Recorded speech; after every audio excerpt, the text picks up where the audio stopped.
conseguiu. Olha se eu tiro o milagre de passar. O Rafa Matos está fora do próximo jogo. Janderson tem razão de reclamar. Jogaram o Robin. Curta o Rafa Martins. Paulo César Oliveira.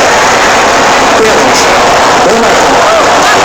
O Robin usa sua jogada tradicional, pegar no canto, guarda pro meio. O Rafa Martins chega para dividir a bola, não toca, só o pé do Robin. E o pênalti foi muito bem marcado. O Proença estava em cima da jogada. O Mestre nunca defendeu tanto do Ochoa. Thiago pega uma orientação lá com o técnico. Essa altura, todo o peso nas costas do Ochoa.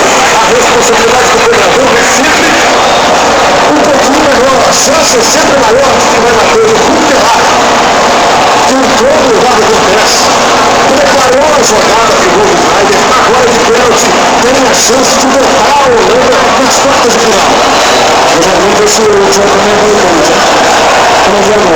É Cuntelar contra o Ochoa. O incrível goleiro mexicano contra o centroavante Cuntelar. Amarelo guardado por reclamação. Olha a frente do Fábio trazer o mexicano. A torcer fechando no Ochoa.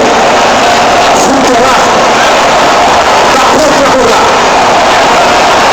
Saiu do banco para entrar no lugar do artilheiro do time. A Holanda vai correr por ele.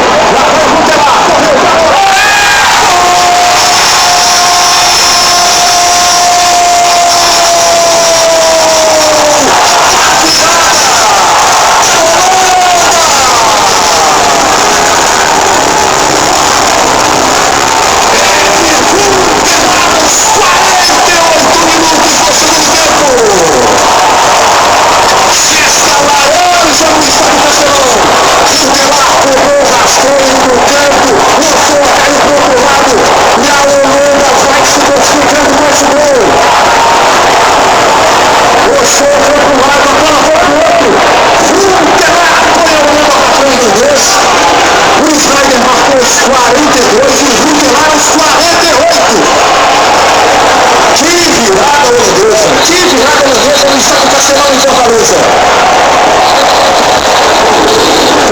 Começou a mudança no treinador